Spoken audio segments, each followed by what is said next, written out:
Hello दोस्तों, dictation start होगी 3 second बाद।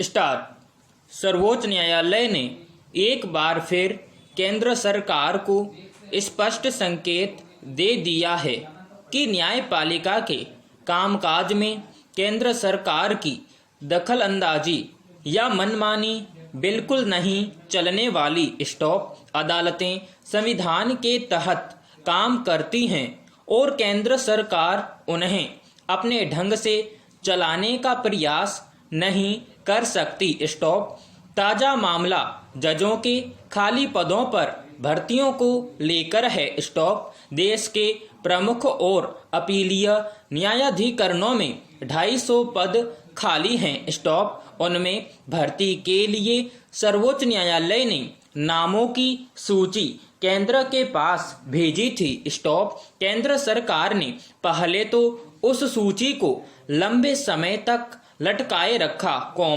फिर अदालत ने याद दिलाया तो उस सूची में से कई नामों को छोड़ दिया गया। स्टॉप कुछ ही नाम मुख्य सूची से लिए गए, कई नाम प्रतीक्षा सूची से ले लिए गए। स्टॉप फिर यह भी शर्त लगा दी गई कि नियुक्त किए गए न्यायाधीशों का कार्यकाल केवल 1 साल का होगा। स्टॉप इस पर स्वाभाविक ही प्रधान न्यायाधीश ने केंद्र सरकार को आड़े हाथों लिया और कहा कि जिन नामों को स्वीकृति दी गई है, उन्हें देखकर साफ लगता है कि उनका चुनाव पसंद के आधार पर किया गया है। स्टॉप सर्वोच्च न्यायालय ने 3 न्यायाधीशों की पीठ ने केंद्र से पूछा है कि उसने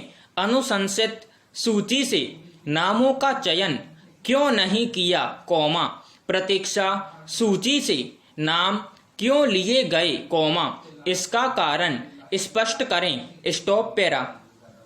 यह केंद्र सरकार के लिए अदालत की बड़ी फटकार है। स्टॉप पिछले कई सालों से शीर्ष अदालत पर आरोप लगते रहे हैं कि वह केंद्र सरकार के मनमाफिक काम करती रही है। स्टॉप अनेक संवेदनशील मामलों में अदालत के फैसले केंद्र सरकार के पक्ष में गए, उससे और उसकी साख पर सवाल उठने शुरू हो गए थे। स्टॉप वर्तमान प्रधान न्यायाधीश उस साख को लौटाना चाहते हैं और कई मौकों पर स्पष्ट कर चुके हैं कि सरकार किसी भी अदालत को अपने ढंग से नहीं चला सकती। स्टॉप कई मामलों में उन्होंने केंद्र को असहज करने वाली स्थिति में डाला है। स्टॉप जजों की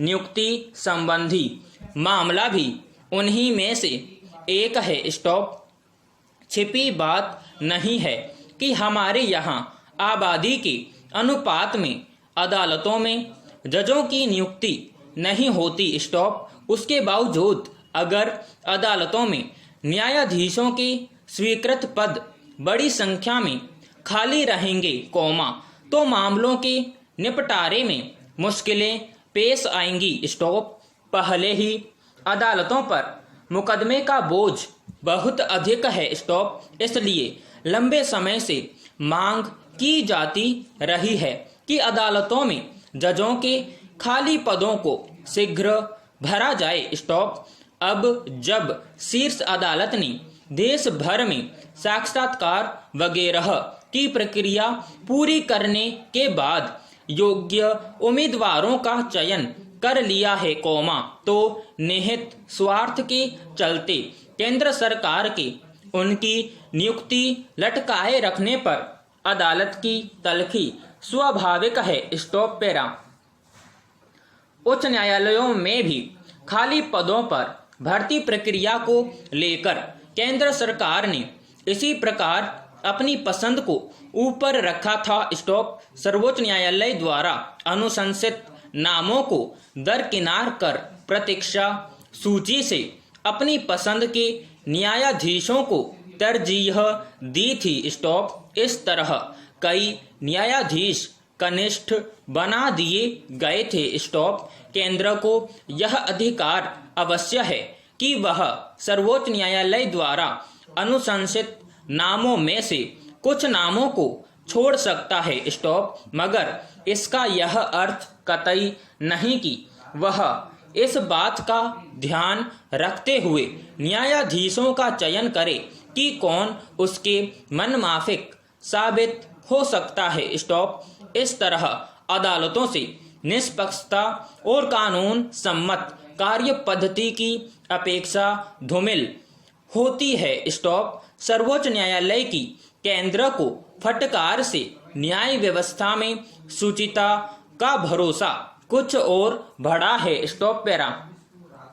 देश के अलग अलग हिस्सों से आतंकियों की गिरफ्तारी ने एक बार फिर सुरक्षा संबंधी चिंताओं को बढ़ा दिया है। स्टॉप। हाल में दिल्ली पुलिस ने मुंबई, रायबरेली, प्रयागराज, लखनऊ और दिल्ली से 6 आतंकियों को दबोच कर देश को बड़े संकट से बचा लिया। स्टॉप। पुलिस का दावा है कि ये आतंकी त्योहारों से पहले दिल्ली, उत्तर प्रदेश और महाराष्ट्र में कई जगह विस्फोट करने की तैयारी में थे। स्टॉप।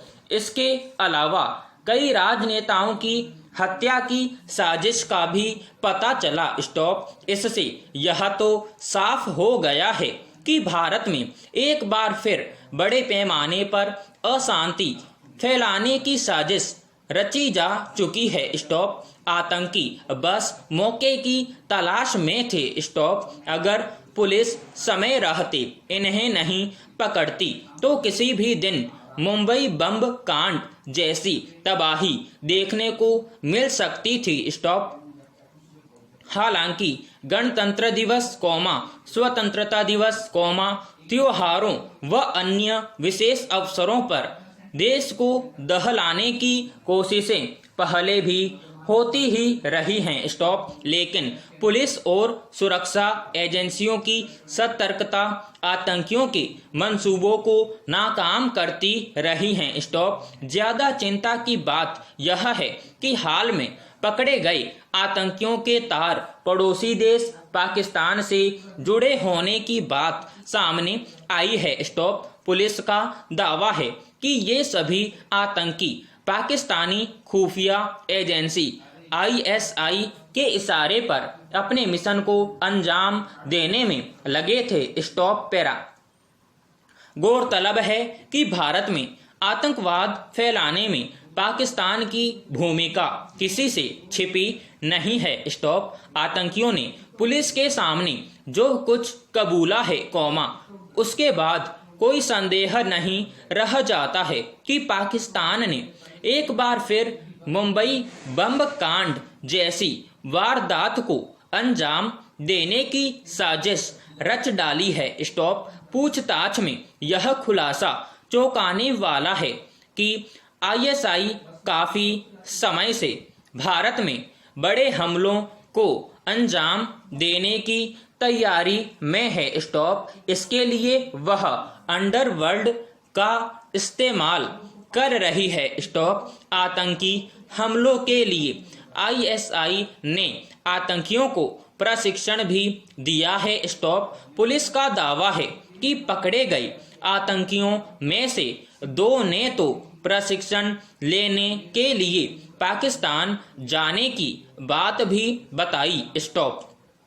पूछताछ में ही यह खुलासा भी हुआ कि इन हमलों के लिए पैसा और हथियार मुहैया कराने का जिम्मा दाऊद इब्राहिम के भाई अनीस के एक करीबी व्यक्ति को सौंपा गया था। स्टॉप। ऐसा नहीं है कि ISI पहली बार ऐसी साजिशें रच रही है। स्टॉप। इतिहास गवाह है कि पिछले 3 दशक से भी ज्यादा समय से सीमा पार आतंकवाद से लेकर 1992 के मुंबई बम कांड, मुंबई पर आतंकी हमले, भारत की संसद से लेकर महत्वपूर्ण सैन्य ठिकानों पर आतंकी हमलों तक की साजिश को अंजाम आईएसआई और पाकिस्तानी सेना ने ही दिया। स्टॉप समाप्त।